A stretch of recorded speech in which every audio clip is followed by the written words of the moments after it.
Welcome to hour number 2, live right here on this Tuesday on the early line on SportsGrid, all across the SportsGrid network. He is Donnie Rightside. I am Ben Stevens. A little sample of everything here in this second hour. At the All-Star break, some big news out of Brooklyn yesterday. Jacques Vaughn out as the head coach. Kevin Ollie, the guy that used to coach at Connecticut, is the head coach now as the interim head coach for the Brooklyn Nets as well. We'll get to some reaction around that.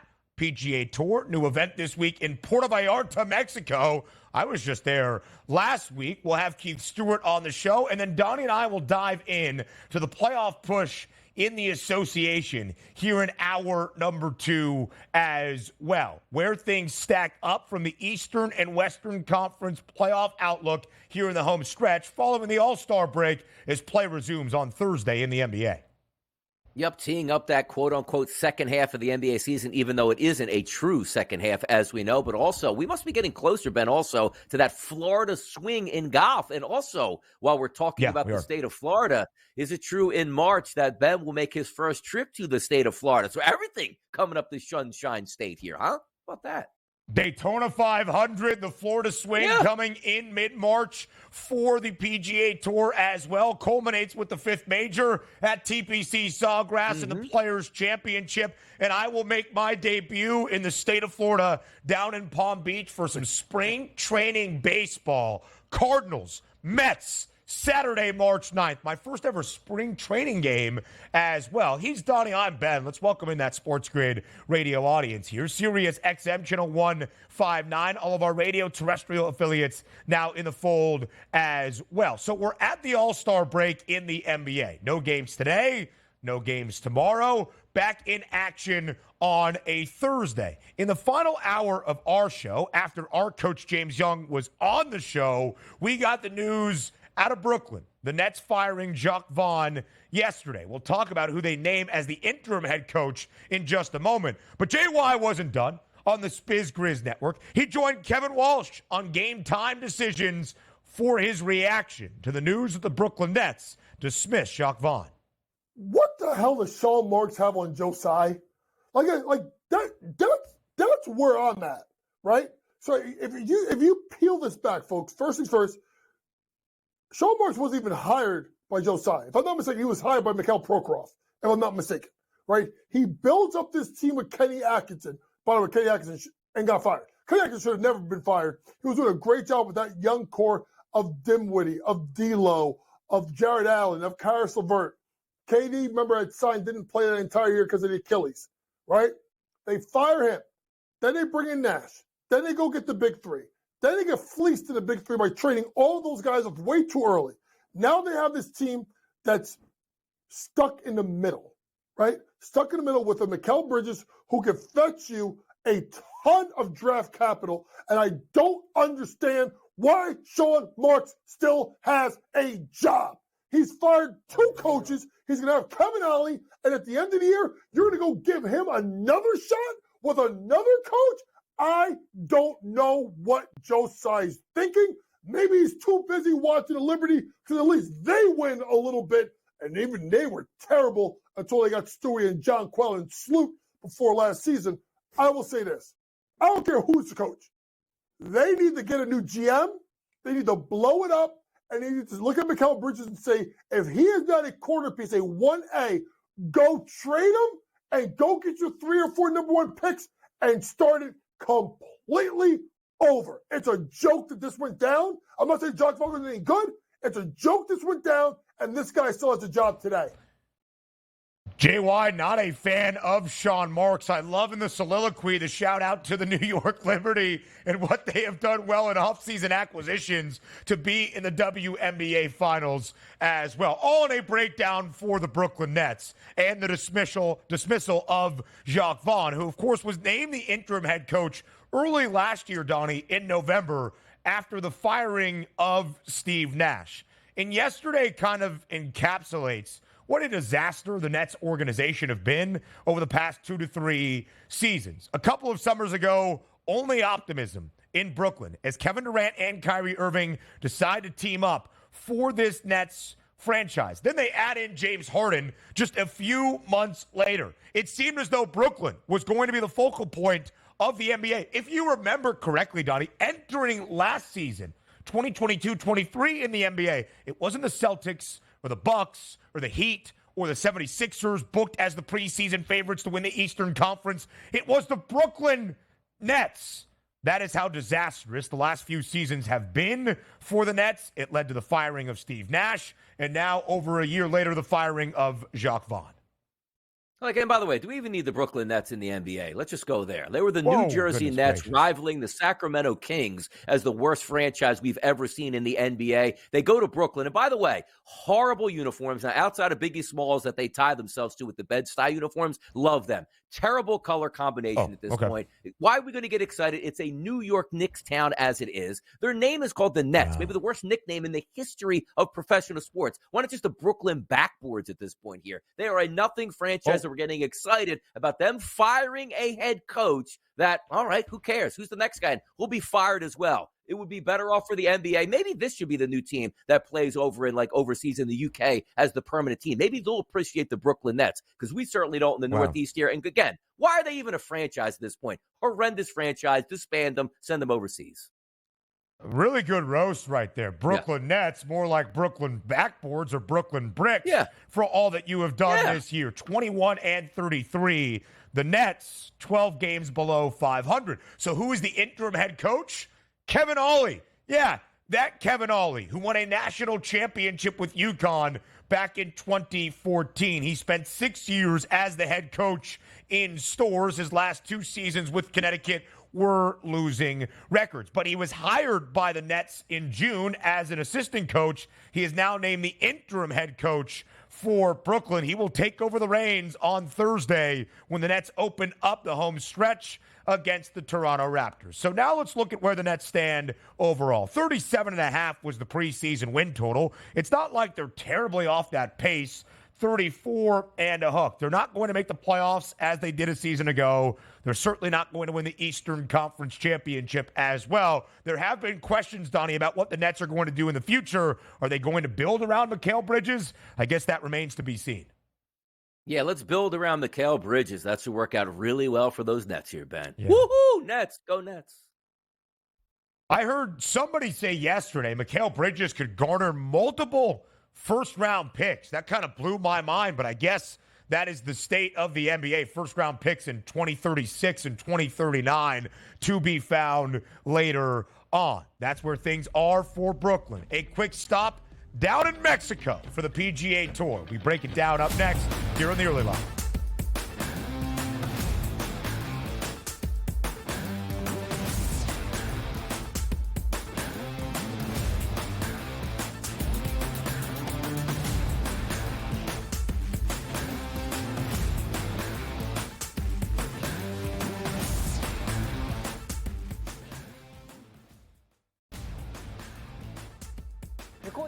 Best player in the NBA until proven otherwise. Like, you have that guy on your team, you win 50 games, it's really that simple. There is voter fatigue, and I think that is the only thing you have to be careful about when you deal with the NBA is there voter fatigue in regards to who should win the MVP? When you look at the odds, and obviously you get, no Halliburton. The Early Line, only on SportsGrid. This is going to fall 6, 7, or 8, right? This is going to fall 6, 7, or 8. 6 you lose, 7 you push, 8 you win. So it's going to come down to the end. And he missed the 3, and they are not going to foul. They're not going to foul. He just drove and scored, though. Oh, they gave up a dunk with 14.1 to go. In-game live, prime time, only on SportsGrid. Your gut says Miami is going to win, and you should take the over. Your gut also said your NFT selfies would only go up in value. They didn't. But your head is on SportsGrid and knows the QB is in concussion protocol. The backup has a 45 QBR against the zone coverage. The New York D has the most sacks in the league. So yeah, trust your head. It's smarter to be on SportsGrid. What about any confidence, faith, optimism for them to get back into the top 4? But in terms of the league form, a lot of times it kind of drops off towards the end of the season because he demands a lot of his players. And they don't quite have the subs for rotation that some of the other teams around them have. So a little bit of a drop-off, I think, is expected for Aston Villa here. Pro League Soccer powered by Marca. Only on SportsGrid. Anyone that's been to a sporting event, the atmosphere before a game, I think Game Time Decisions has that same exact atmosphere. This is our arena. This is what we do. There is going to be an energy to Game Time Decisions that you will feel night in and night out. The excitement you get when you lock your bets in, when you're figuring out what you want to do, we can zone in on the biggest games each night. I want this to be the place that people come to before the games start so they feel as ready as possible to lock in their cards. We are going to hit every single one of those markets that you need to know about. We're going to go through every single thing, and I've got a great team behind me that's going to help me get the job done. There is not going to be a better place, I promise you, than Game Time Decisions to get that new information, react to it, and be able to then bet accordingly. We will have everything at our disposal, and we will use that to our advantage. I'm Kevin Walsh. Tune into Game Time Decisions from 6 to 8 p.m. Eastern on SportsGrid.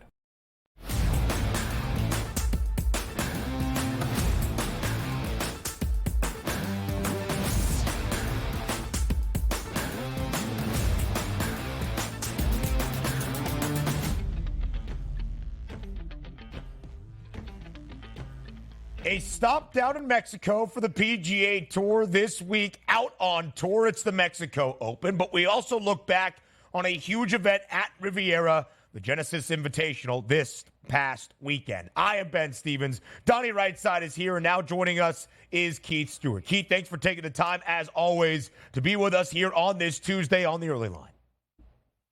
Guys, it's great to be back on the East Coast after 3 weeks out west. 9 a.m. is a much more civilized time to have this conversation.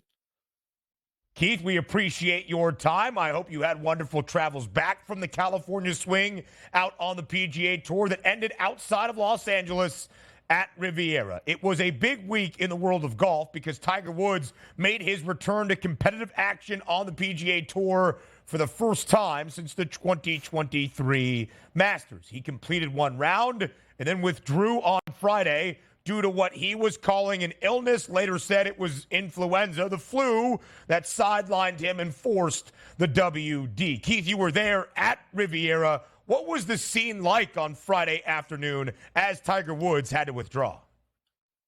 It was interesting. At that moment, I was walking with Jordan Spieth, who was also very much under the weather. And, we can get in his story in a second. But all of a sudden on the golf course, this mass exodus was coming from the front nine and going towards the gates as if all of a sudden, they were asking people to leave. It was the craziest scene, guys. And the next thing you know, you look at your phone and you find out, and then the officials are talking about it, that Tiger had withdrawn, and we didn't know at first what it was.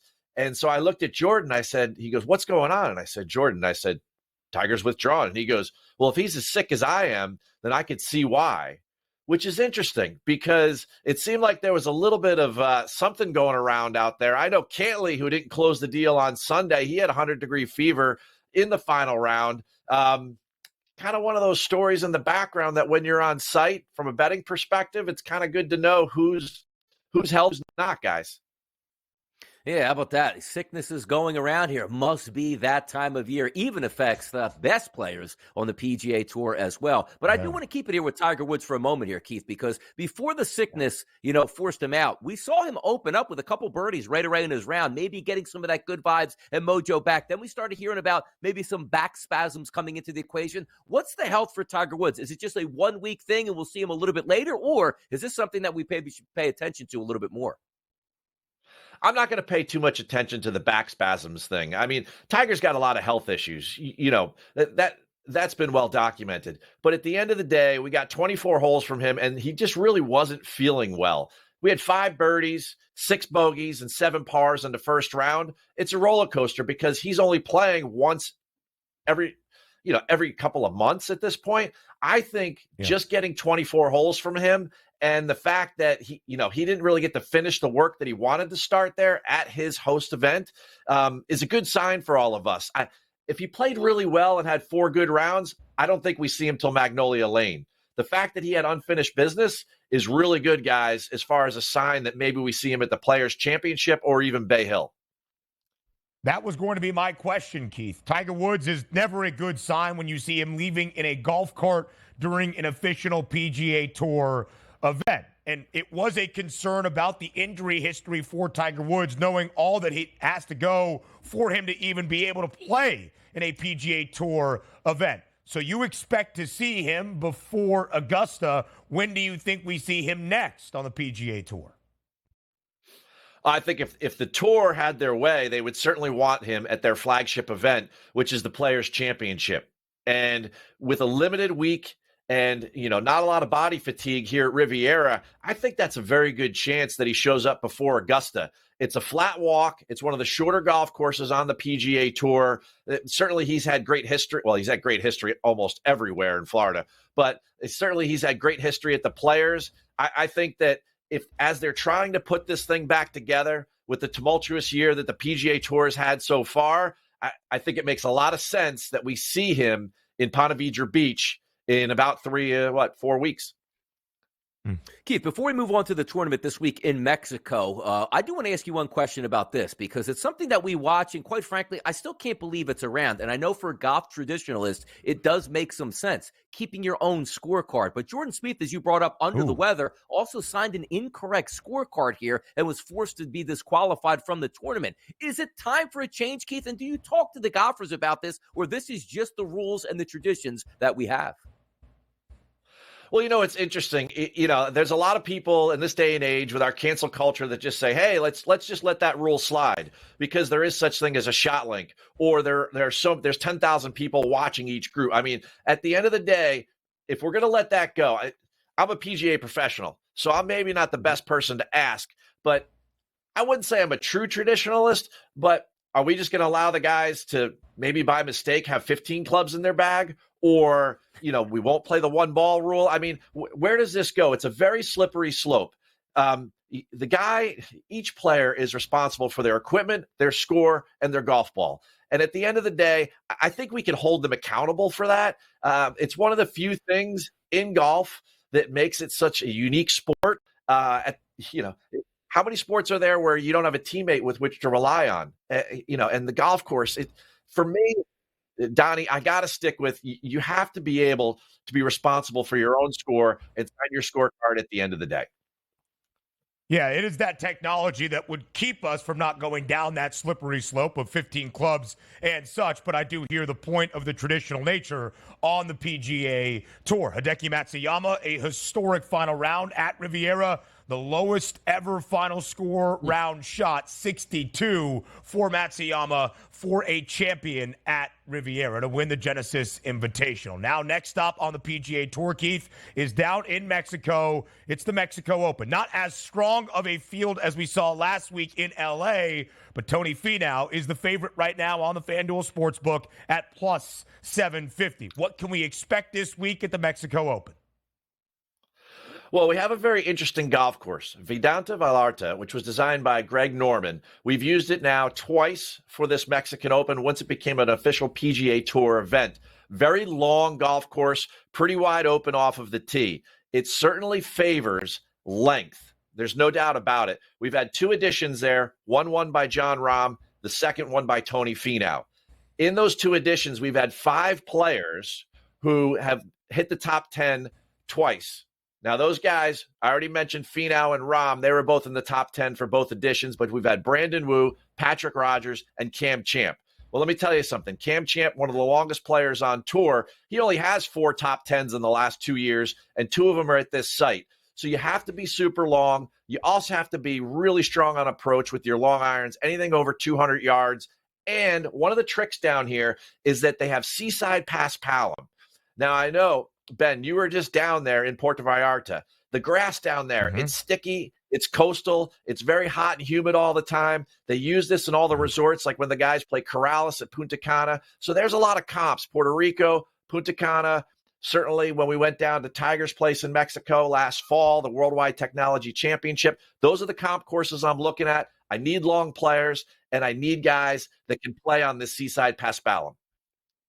Keith, only about 40 seconds left. This is the early line. What are your early leans for the Mexico Open? Well, you know what?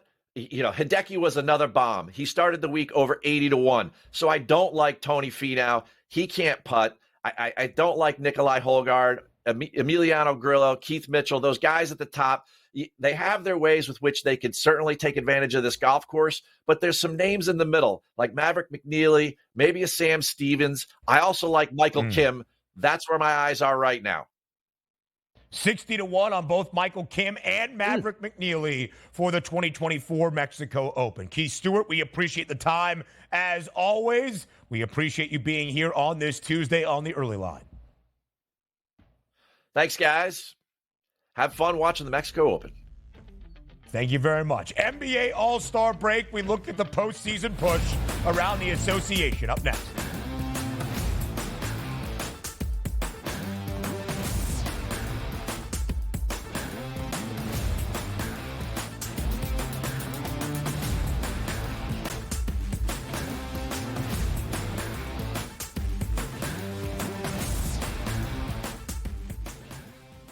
Introducing Sports Injury Central's new feature, The Injury Edge, your NFL matchup cheat sheet. See all the significant injury mismatches broken down by offense and defense to highlight where the advantages lie.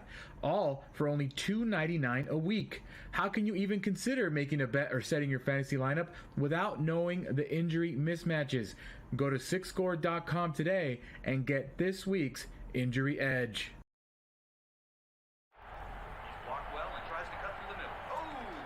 Your gut says Miami is going to win, and you should take the over. Your gut also said your NFT selfies would only go up in value. They didn't.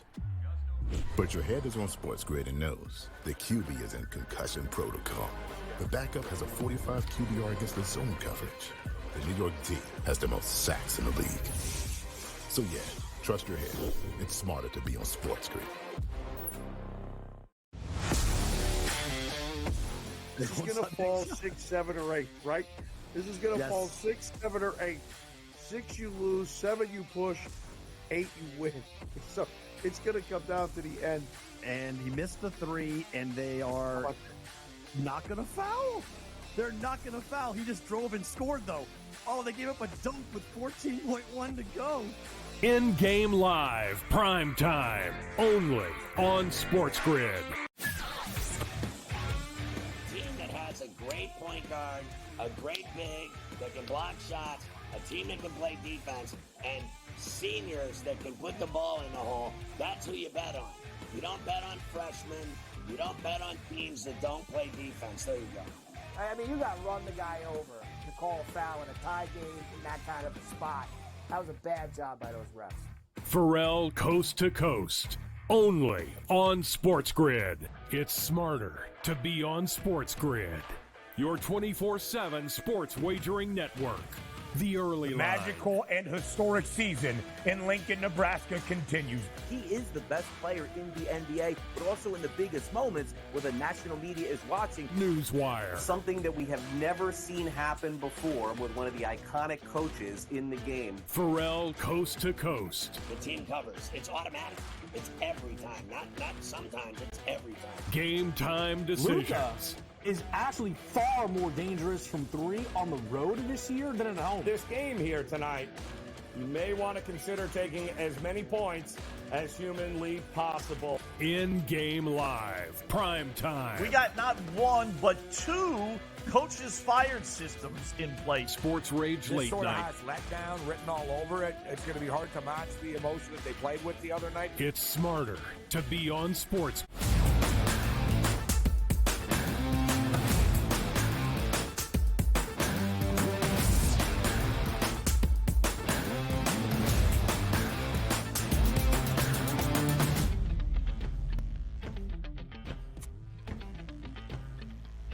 Live right here on this Tuesday on the early line. It is day number 2 officially of the All-Star break. We had All-Star weekend, Friday, Saturday, Sunday. There was some sort of activity or festivities around the association. No games yesterday. No games today in the NBA. No games tomorrow. Back in action on Thursday. And Donnie, I've kind of belabored this point at this moment, but it does bear repeating.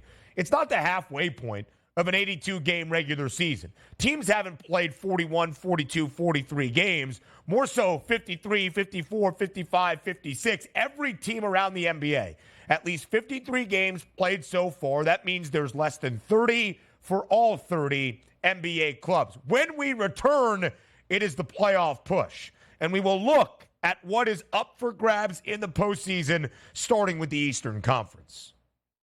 And, it's an exciting time, too, because it is the unofficial start, really, of the second half, or should I say the playoff run.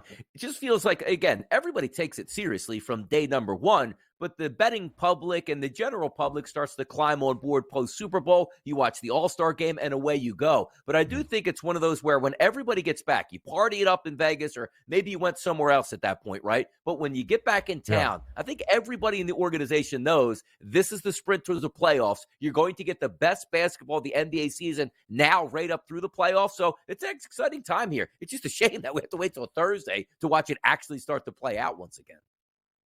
Yeah, certainly so. So let's look at the playoff picture right now outside of the top four in the Eastern Conference. The Celtics are going to be the number one overall seed, more than likely, a 6-game advantage with 27 games left to play. So the Celtics, Cavs, Bucks, and Knicks, that's the top four. Now we look outside of that. In the 5 spot, despite losing 9 of their last 12, entering the All-Star break mostly without Joel Embiid for 10 of those 12 games, the Philadelphia 76ers, still 10 games above 500 in the 5 spot, 32 and 22. The Pacers, 2 games back of that at 31 and 25. Half-game cushion for Indiana over Miami and Orlando to stay out of the Eastern Conference play-in tournament. Of course, 7 through 10 would be in the play-in tournament. After the Magic, you quickly get to teams that are below 500. The Bulls, 3 games below 500, 26 and 29. The Hawks, 7 games below 500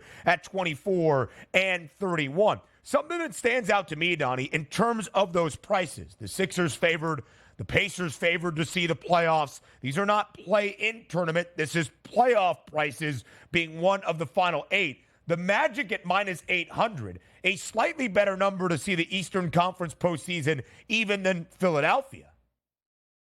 You're right about it. And by the way, you're looking at the standings overall, and you say to yourself, all right, Philadelphia 76ers at 5. They're not going to stay at 5 here, Ben. I think it's pretty clear. If Joel Embiid is not going to return back to, let's just say, the playoffs, they'll be lucky to stay at a 500 pace, which usually, as a 5th seed, is going to get you passed by somebody in the 6th, 7th, or 8th seeds. But as you start to slide it down a little bit, of course, we're going to talk about the Miami Heat and the pedigree that they have, and they'll get it together, and the coaching staff and the Heat culture. But behind them, is there any faith? Like, I understand what the Orlando Magic have done this year has been quite good. 30 and 25 overall, but very good home court advantage at 18 and 8. But do we trust them once they get to the playoffs? Or quite frankly, now that we talk about that second season where everybody's locked in, do we trust the Magic on a night-to-night basis? And also, you slide it down. The Bulls, basically done at this point. You take a look at the Atlanta Hawks, basically done. Now, we'll get to the Western Conference eventually, but in the Eastern Conference, there's still not a lot of pressure. Like, if the Sixers lose Joel Embiid and let's just say, lose 2 out of every 3 games, you go, you know what? They're still going to be in the playoffs. Why? Because not many teams are going to be chasing them down. And there's a lot of really bad basketball teams in the Eastern Conference. So if you are struggling down the stretch here and you're not in the top 4 in the East, you're probably still going to get a nice waiver here right into the playoffs. And the teams that can catch fire and or get healthy at the right time,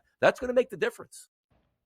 Magic, the best cover team in the NBA, 36 and 19 against the spread. Only 2 teams in the association covering in more than 60% of their games before the All-Star break. Orlando and Oklahoma City. When you look at the remaining strength of schedule in the Eastern Conference, Philly has the 3rd most difficult schedule here down the home stretch. It's why you also see in the Eastern Conference play-in tournament odds, Philadelphia favored to be one of those 4 teams. Again, 7 through 10, minus 195. But let's just play it out. The Bulls at the 9 spot right now, minus 750 to be a play-in tournament team. The Hawks, minus 390. 7 and 8. The Heat and the Magic, both plus money prices to be play-in tournament teams. So the odds makers at this moment, Donnie, actually expect the teams that sit 5 and 6, Philadelphia and Indiana, to fall into the play-in tournament, while the 2 teams from the Sunshine State, the Heat and the Magic, make their way out to take those final 2 automatic spots, if you will, into the Eastern Conference playoffs and avoid the play-in tournament. Yeah, it makes some sense. It really does, because you're taking a look. What's the Sixers' MO and game plan? Do they want to make the playoffs? Absolutely. Do they want to be a top seed? Absolutely, you do. Nobody's going to say, okay, you know what? It's better to be in the play-in rounds. But you have to be optimistic here. Heading down the stretch, like if Tyrese Maxey is going to have to play the final 25 games all by himself, he might get worn down as well. There will be injuries that come into the fold. But the one interesting thing is you see some of those price points, you're like, wait a second. Why would the Bulls be so high at this point at 26 and 29 to make the playoffs here? Because the simple question is, look behind them. Ben, look outside the playoffs here. Are the teams that you say, okay, who's going to climb up and take one of these teams currently out of the play-in series or out of the playoffs altogether? Is it the Nets who just fired their head coach and basically saying like, well, you know what? We'll restart our franchise next year. The Raptors, 19 and 36, already playing for ping pong balls. The Hornets, Wizards, or Pistons at this point? That's the question that you have, because usually it's like, okay, we got a lot of quality teams fighting for playoff spots. No, we don't in the East. So you see some crazy numbers on really bad basketball teams because you realize like, oh, wait, this team actually still might be trying even though they're bad, as opposed to the bad teams that won't be trying at all over the final 30 or so games. We said the Orlando Magic, the best cover team in the NBA. The Atlanta Hawks are the worst at 17 and 38. ATS, 24 and 31 straight up. We thought DeJounte Murray might be on the move ahead of the trade deadline. He remains in the ATL with Trae Young. There's a big difference, Donnie, between a 24 and 31 Atlanta team and even the Nets right now. Not only a 2.5 game difference in the win-loss record, but just the vibes. The Nets fired their head coach in Jacques Vaughn just yesterday afternoon. It's a really big distinction, by the way, between the East and the West. And we'll look at the Western Conference playoff picture a lot more jumbled than in the East.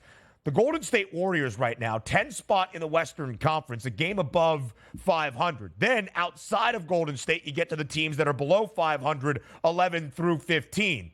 After the 8 spot, in which the Orlando Magic have right now, 30 and 25, same as the Heat, you get to the Bulls, who are 3 games below 500. It is why when you look at the remaining strength of schedule, the 4 easiest schedules left in the NBA, Miami 4th easiest, Boston 3rd easiest, Brooklyn 2nd easiest. The Orlando Magic have the easiest remaining schedule in all of the association. It's why Miami and Orlando are favored to get out of the play-in tournament, where they would find themselves if the season ended at the All-Star break, and just be one of those top 6 teams that reach the Eastern Conference playoffs from the very start. So now we move it even a little bit more forward. Eastern Conference odds to win the championship in this conference this year. The Celtics are approaching even money rapidly, plus 115.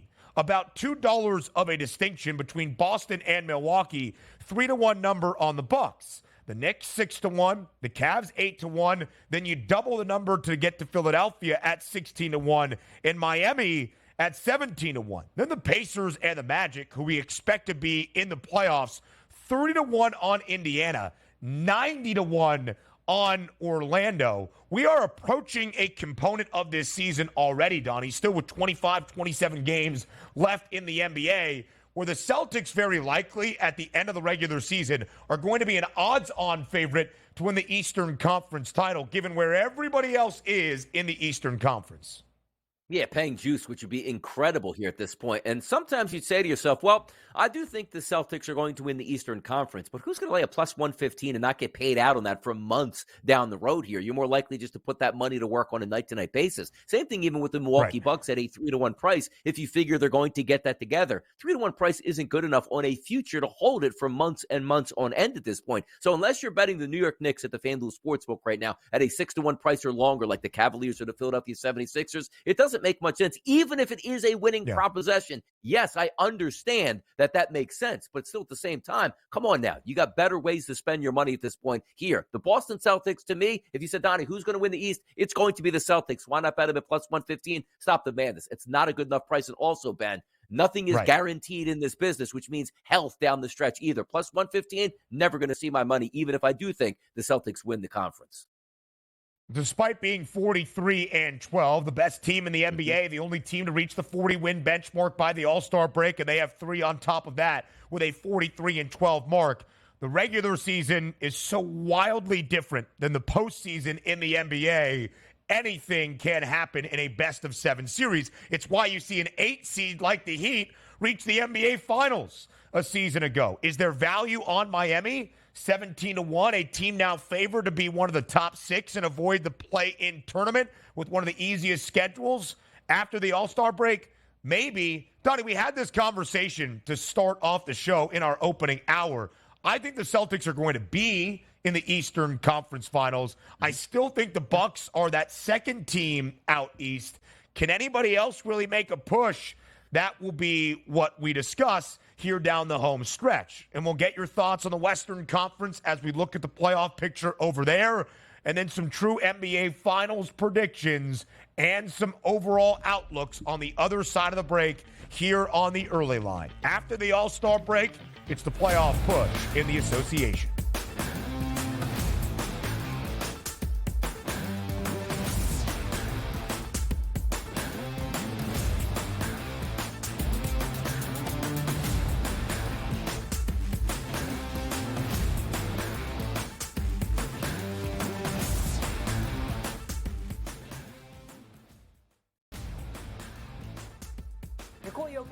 Player in the NBA until proven otherwise. Like you have that guy on your team, you win 50 games. It's really that simple. There is voter fatigue, and I think that is the only thing you have to be careful about when you deal with the NBA.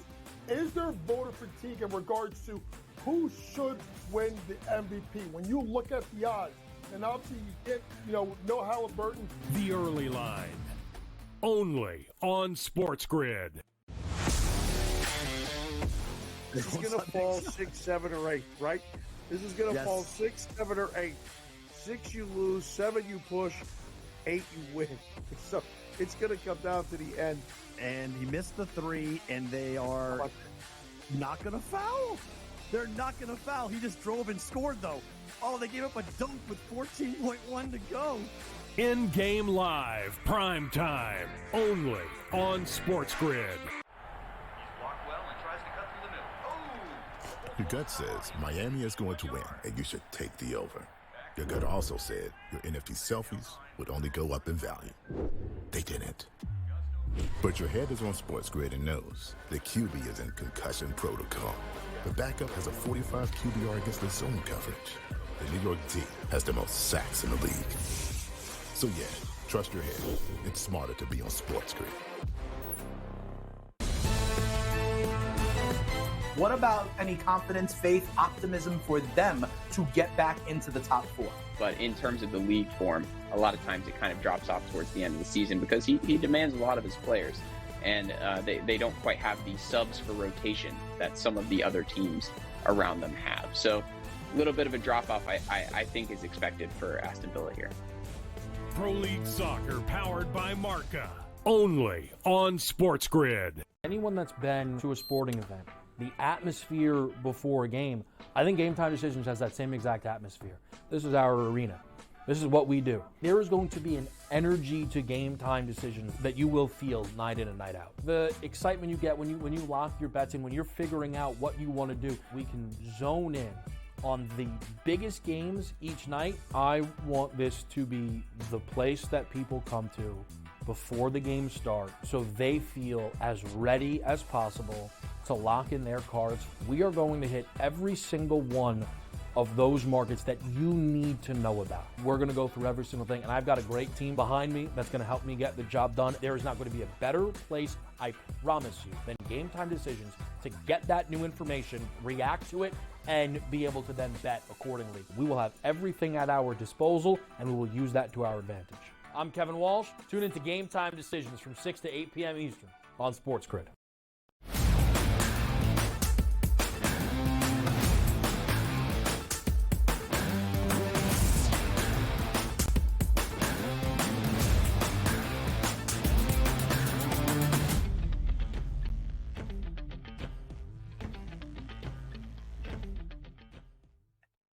Live right here on the early line on SportsGrid. We are in the middle of the NBA All-Star break, which gives us the opportunity to look at the playoff push following the break and find you the value with some playoff picks here now around the Western Conference. We set the stage for the East.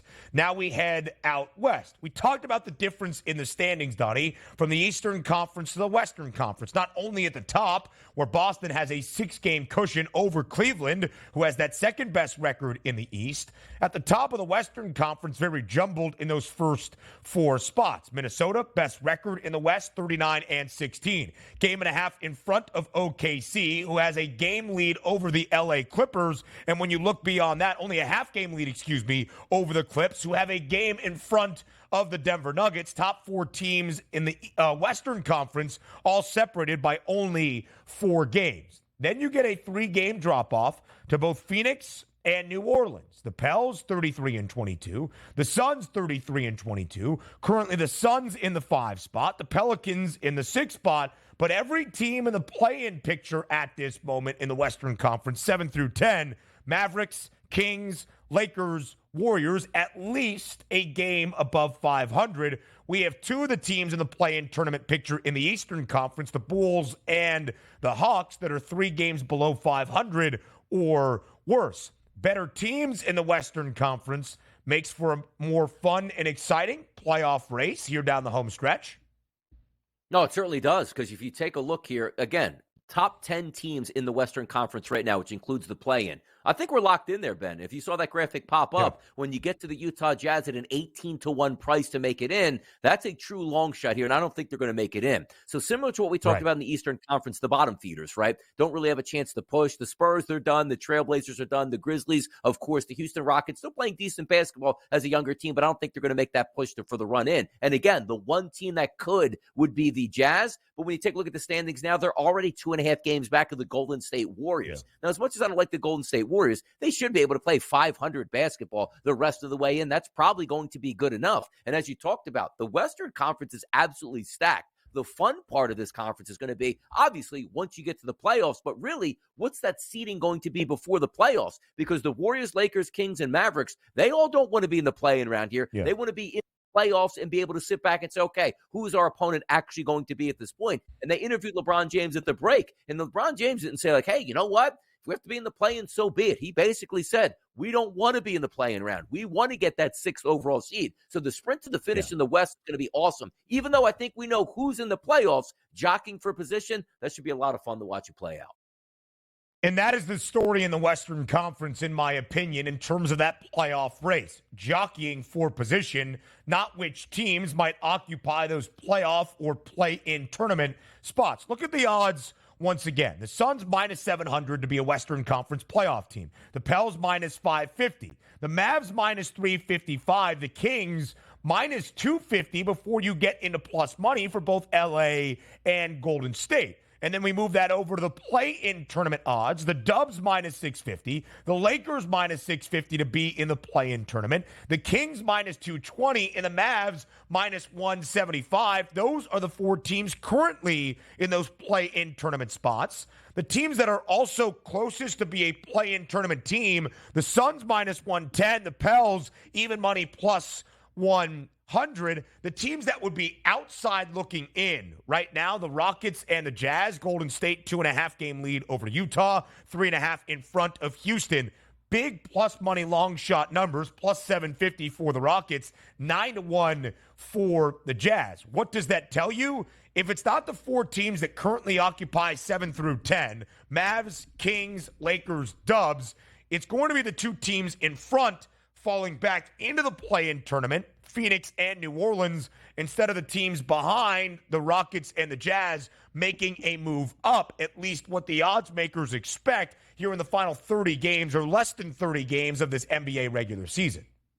No, and they're 100% right as well. They're dead on this one, because you are looking at teams falling back to the pack, because the one thing that you do know is, even though if we say the top 10 is already solidified here, you can't be the Lakers or the Warriors and be like, hey, you know what? Not playing that great of basketball. Let me rest LeBron James down the stretch. Oh, no. Here come the Utah Jazz to take one of those spots here. So you still have to play good basketball heading forward. But then the question becomes, how important is health versus that rest and heading into the playoffs? Because if you would tell me right now, hey, Donnie, look, I can't guarantee that the Phoenix Suns stay in the top 6 here. But you know what? They're going to do the right thing here. And the big three, game number 1 in the playoffs, regardless in the play-in round or the regular deal here, is that they will have that big three healthy on the court. I'd rather have that and say, you know what? Give me the Suns here in that 8th seed here. But at least I know that they're healthy down the stretch. Not playing Kevin Durant on a night-to-night basis and saying, wow, he hobbled into the playoffs. But thank goodness, Ben, we got that 6th seed and we avoided the play-in round. That's what the interesting thing is going to be. Or the Pelicans play. And also the Denver Nuggets coming back with injuries like Jamal Murray and how excited they will be down the stretch if they need to make that push to try to get up to that number 1 seed. There's a lot of things that have to get worked out, but the one thing I can see is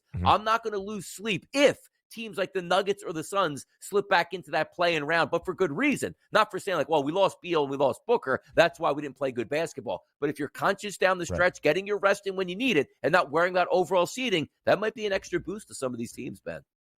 Again, 10 teams in the Western Conference above 500 at this moment, only 8 in the Eastern Conference. And the 2 teams in 11 and 12, Utah and Houston in the Western Conference, both have a better record than the team that sits in 10th in the Eastern Conference. That would be the Atlanta Hawks. I bring that up because when you look at the most difficult remaining schedules in the NBA, out of the top 10 hardest, 7 of the 10 from the Western Conference. The most difficult left, the Phoenix Suns. So now let's find a couple of playoff picks as we talk this out here in real time.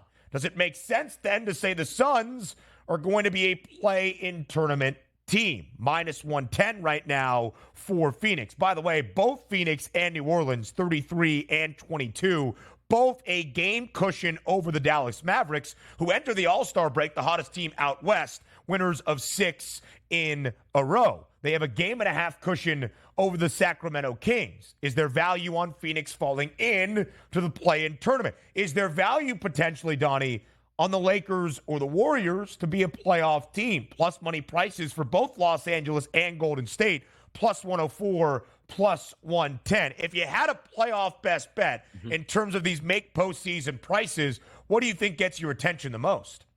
You're probably looking at, again, playing paint by numbers, right? Where the Phoenix Suns, as we just laid out that game plan, what's more important for them? You know who falls in that same category here? It's actually the Los Angeles Lakers. I understand that LeBron James is sitting back here, Ben, and saying to himself, look, we really don't win nobody wants to be in the play-in round. You want more of that satisfaction of being a top 6 team. You're going to wait on your opponent. You get a full series to work it out. You don't have to worry about any variance of, oh my goodness, we didn't play good in 2 games. Now we're sitting at home for the playoffs. If you do that while you're already in the effective playoffs here, you lose your first 2 games. Hey, look, we still got 2 more games to play it out. But how important it is getting up there saying, you know what, if I can give LeBron James and or Anthony Davis an extra 3 games rest down the stretch, and it means maybe we're burning our chance of the 6th seed, because keep in mind, Ben, if the season ends today and the Lakers play well, there's still no guarantee they move up into the 6th seed. You might be looking at a scenario where the Lakers are one of the hottest teams in basketball the final 2.5 weeks, and it didn't even help them get a 6th seed, but yet they played all that manpower heading into the playoffs and then that high leverage situation of the play-in rounds here. So for me, to myself,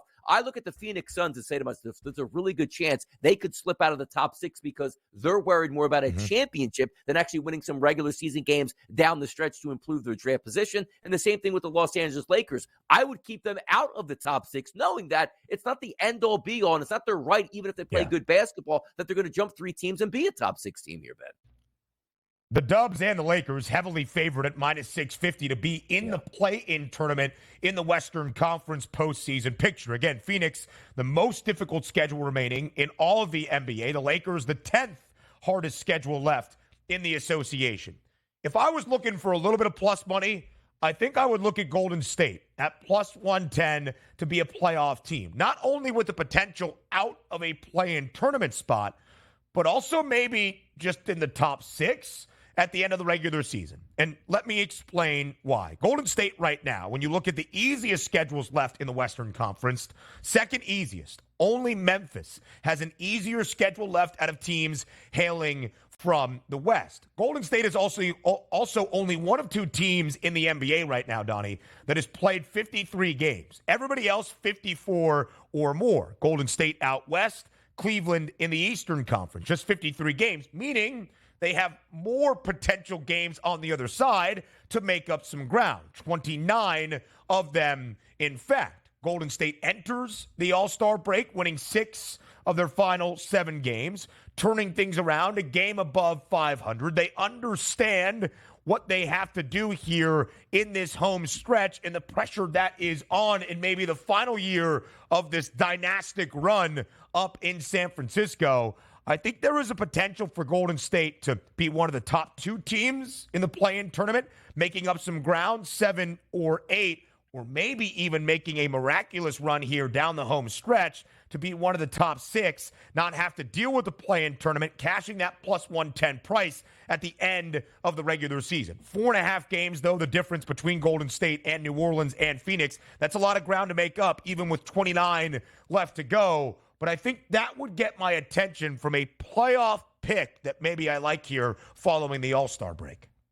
And maybe they found something with Klay Thompson here, Ben, coming off the bench here, performing very well late. First time doing that in a long time. But also, if you're just looking at teams going into the All-Star break with the good vibes, they were 8-2 in their last 10. Best conference over the last 10 games best record in the Western Conference over those past 10 games here. It's a veteran team that got a break at the All-Star break. You saw Draymond Green on the telecast, chopping it up, having some fun back with the team. We'll see how that plays out second half. I'm actually hoping, Ben, that you lose that wager because that means that we don't have a team total going to the over of the Golden State Warriors. So I got to be true to the game here on what I opened up the season with. But it's one of those teams that a veteran-laden team that knows how to win. It's the Golden State Warriors. So you put them in a situation where it's like, hey, we got to win 2 of our final 3. Yeah, there's a really good chance you're going to be able to do that. Why? Because they've done it before.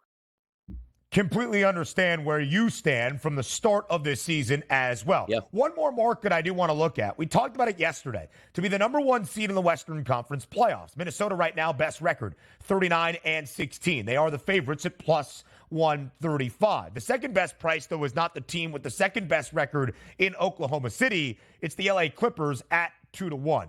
Nobody has been better than the Clippers since the end of November. 8-10 at the end of that month. We all questioned, would the James Harden blockbuster deal amount to anything in Los Angeles? From that point in their 35 games, 28-7 from the end of November until the All-Star break. But the Clippers, one of the 10 hardest schedules left.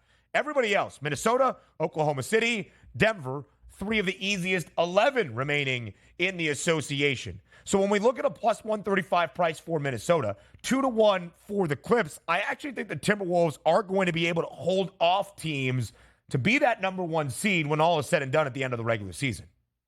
I think it makes sense. I do. And also, you're still trying to learn how to win as the Minnesota Timberwolves. It's a big deal for you right now. Like, I know the Lakers won the in-season tournament, right? Like, okay, we got that one out of the way. Was it a big win for the Lakers? No, because their aspirations are much, much bigger on winning championships. But sometimes when you're a team like the Timberwolves, not expected to be in this spot, there's a lot of pride in that locker room that goes, you know what? You know what would feel great here? That we actually do wrap up the number 1 seed and prove everybody wrong, because we are waiting for these 2 teams at the top, the Timberwolves and the Thunder, to sort of fall back. But also, the same thing I look at for the Phoenix Suns here. How important it is for the Clippers to be that number 1 overall seed. If it means Kawhi has to play an extra couple games, Paul George, same exact thing, Ben.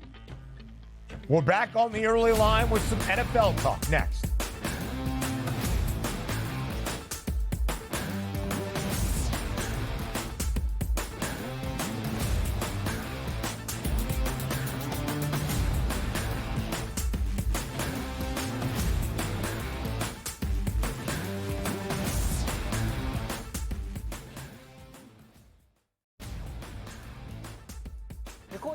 best player in the NBA until proven otherwise. Like, you have that guy on your team, you win 50 games, it's really that simple. There is voter fatigue, and I think that is the only thing you have to be careful about when you deal with the NBA is there voter fatigue in regards to who should win the MVP? When you look at the odds, and obviously you get, no Halliburton. The Early Line, only on SportsGrid.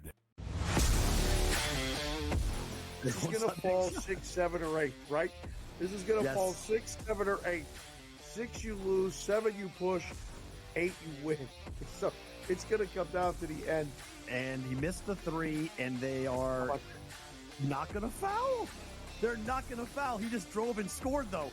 Oh, they gave up a dunk with 14.1 to go. In-game live, prime time, only on SportsGrid. Your gut says Miami is going to win, and you should take the over. Your gut also said your NFT selfies would only go up in value. They didn't. But your head is on SportsGrid and knows the QB is in concussion protocol. The backup has a 45 QBR against the zone coverage. The New York team has the most sacks in the league. So yeah, trust your head. It's smarter to be on SportsGrid. What about any confidence, faith, optimism for them to get back into the top four? But in terms of the league form, a lot of times it kind of drops off towards the end of the season because he demands a lot of his players. And they don't quite have the subs for rotation that some of the other teams around them have. So a little bit of a drop-off, I think, is expected for Aston Villa here. Pro League Soccer powered by Marca. Only on SportsGrid. Anyone that's been to a sporting event, the atmosphere before a game, I think Game Time Decisions has that same exact atmosphere. This is our arena. This is what we do. There is going to be an energy to Game Time Decisions that you will feel night in and night out. The excitement you get when you lock your bets in, when you're figuring out what you want to do, we can zone in on the biggest games each night. I want this to be the place that people come to before the games start so they feel as ready as possible to lock in their cards. We are going to hit every single one of those markets that you need to know about. We're going to go through every single thing, and I've got a great team behind me that's going to help me get the job done. There is not going to be a better place, I promise you, than Game Time Decisions to get that new information, react to it, and be able to then bet accordingly. We will have everything at our disposal, and we will use that to our advantage. I'm Kevin Walsh. Tune into Game Time Decisions from 6 to 8 p.m. Eastern on SportsGrid.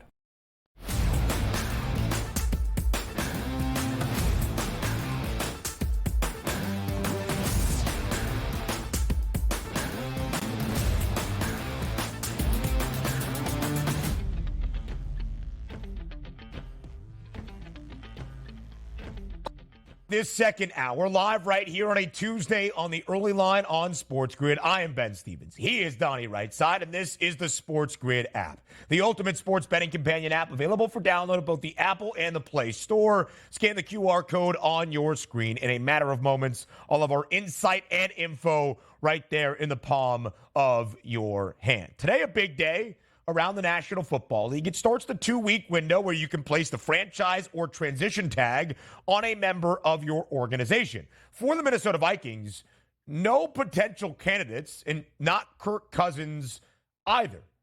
In his contract, it is not void until March 13th, specifically designed so that he cannot be placed under the franchise tag. Is his time in the Twin Cities coming to a close? Will Kirk Cousins play elsewhere next year around the NFL? That was the question for you out there in Fade the Public.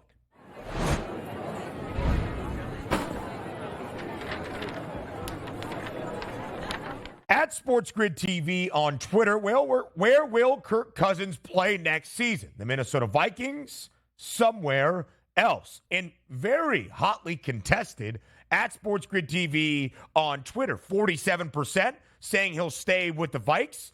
53% saying somewhere else. Where does Donnie Rightside land? Yeah, I think he's back with the Minnesota Vikings. And reason being, I should say, is Josh Dobbs, Jaron Hall, Nick Mullins. Yeah, good luck with that. And you do have a higher draft pick, I believe, just outside the top 10. But is that enough to get your franchise guy at this point? Or do you want to put a guy who's probably going to be healed back under center, throwing 35 touchdown passes and 7 or 8 interceptions on the season and try to win a division championship? Yeah, usually general managers and coaches go that route. Yeah, he's back with the Minnesota Vikings. I can't see them letting him go. Just outside the top 10 was on the nose. 11th overall is where the Vikings will draft in the opening round of the 2024 NFL draft. And we'll look at those NFL draft odds and the team most likely to select J.J. McCarthy. What it might all mean for this offseason and Captain Kirk when Hour 3 starts in 55 seconds.